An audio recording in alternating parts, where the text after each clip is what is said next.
Hi අද ඔයාලට කියලා දෙන වීඩියෝ එක මම හිතනවා ඕවර්ලොක් මැෂින් එකක් සික්සැක් මැෂින් එකක් නැති කෙනෙකුට ගොඩක් ප්‍රයෝජනවත් වෙයි කියලා.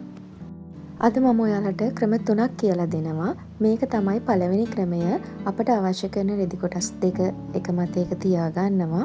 තියලා අපට අවශ්‍ය මැහුම් වාසි වලට වඩා අඟල් භාගයක් විතර වැඩිපුර අරගෙන මැහුමක් දාගන්න ඕනේ. වැඩිපුර ගන්න කොටස අඟල් භාගයක් අඟල් කාලක් වුණත් ප්‍රශ්නයක් නෑ. කොටන් මැටීරියල් එකක් නම් අඟල් කාලකුත් ප්‍රමාණවත්. මේ විදිහට අපිට අවශ්‍ය තැනින් මහ ගන්න ඕනේ. අද මම වැඩිපුර අරගෙන තියෙන අඟල් කාලක්. ඔයාලා ගන්න රෙදි වර්ගය අනුව අඟල් කාලක්ද අඟල් භාගයක්ද කියලා තීරණය කරගන්න.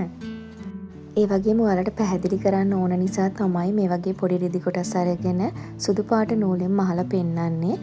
මහත්තයෝ ඔයාලගේ ඇඳුමේ පාටටම ගැලපෙන නූල් වලින් මහ ගන්න.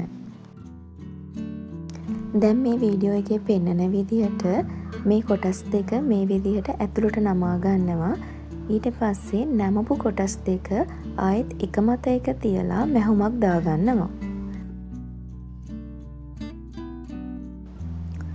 මේ විදිහට එක මතයක තියලා මැහුම දාගන්න ඕනේ.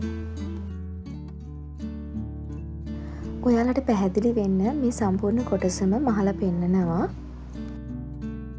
ඔයාලට කලින්ම රෙදි කොටස සම්පූර්ණයෙන් මේ විදිහට නමාගෙන පින් කරලා මහ ගන්නත් පුළුවන්. එහෙම නැත්නම් නීඩල් එක රඳවලා මේ විදිහට නමාගෙන මහ ගන්නත් පුළුවන්.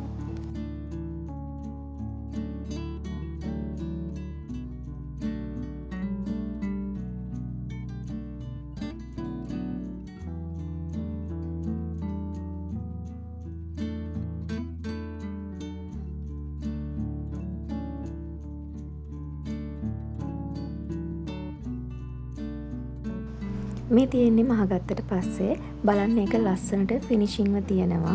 මේක කනපිට පැත්තද කියලාත් හිතාගන්න බැරි තරමට ලස්සනට තියෙනවා. ඒතර මේ තියෙන්නේ අපේ කනපිට පැත්ත. මේක තමයි අපේ හොඳ පැත්ත. මේ තමයි එහෙනම් අපේ පළවෙනි ක්‍රමය.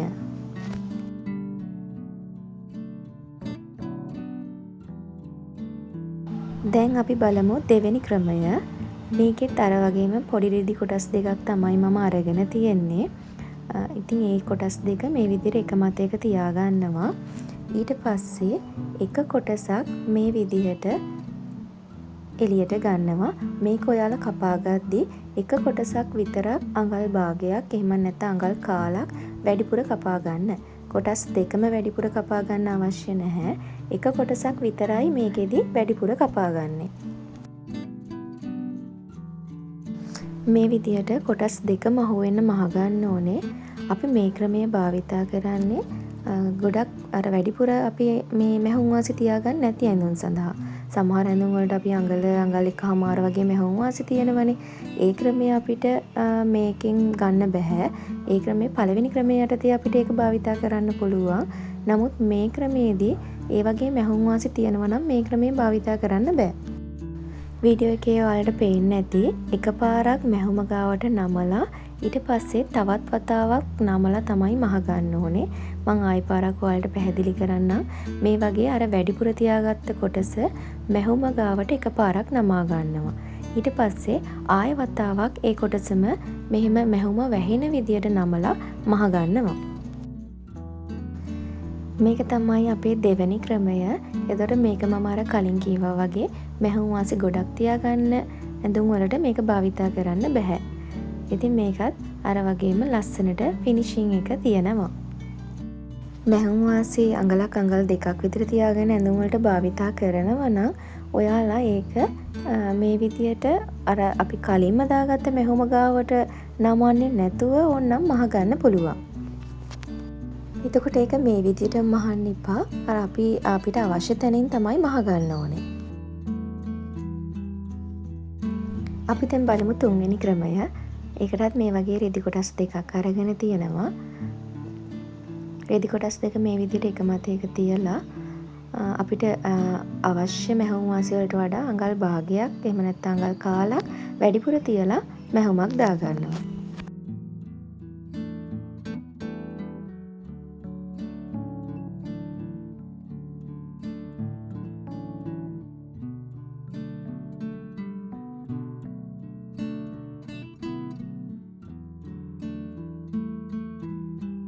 ඉතින් එහෙම මහගත්තට පස්සේ මේ විදිහට රෙදි කොටස් දෙක දෙපැත්තට කරගන්නවා. ඊට පස්සේ අපි අර වැඩිපුර තිබ්බ කොටස මැහුම ගාවට මේ විදිහට නමලා ඊට පස්සේ ආයෙත් වතාවක් මේ එක රෙදි කොටසක් පැත්තට නමලා එතනින් මැහුමක් දාගන්නවා.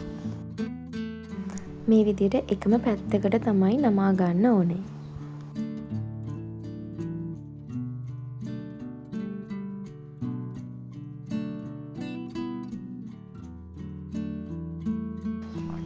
ඊට පස්සේ නමපු තැනින් මේ විදිහට මැහුමක් දාගන්නවා.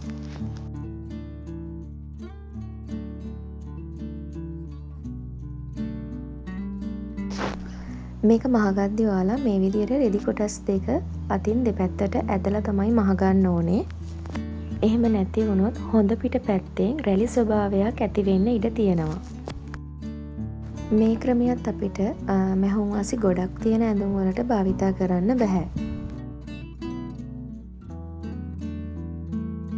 මේ විදිහට තමයි මහගත්තට පස්සේ තියෙන්නේ. මේ තියෙන්නේ අපේ කන පිට පැත්ත. ඒ පැත්තත් ලස්සනට තියෙනවා. ඒ වගේම මේ තියෙන්නේ අපේ හොඳ පිට පැත්ත. ඒකේ අර ක්‍රම දෙකටම වඩා වෙනසක් තියෙනවා. හොඳ පිට පැත්තෙන් මේ විදිහට අවුට්ලයින් එකක් ඇවිත් තියෙනවා. ඉතින් අද මම ඔයාලට කියලා දුන්නේ ඕවර්ලොක් මැෂින් එකක් නැති කෙනෙකුට මැහුමක් නීට් කරගන්න ආකාරය. මේ වගේ තවත් ගැටලු ඔයාලට තියෙනවා නම් පහලින් කමෙන්ට් එකක් දාගෙන යන්න. ඒවටත් විසඳුම් ඉක්මනින්ම අරගෙන එන්නම්.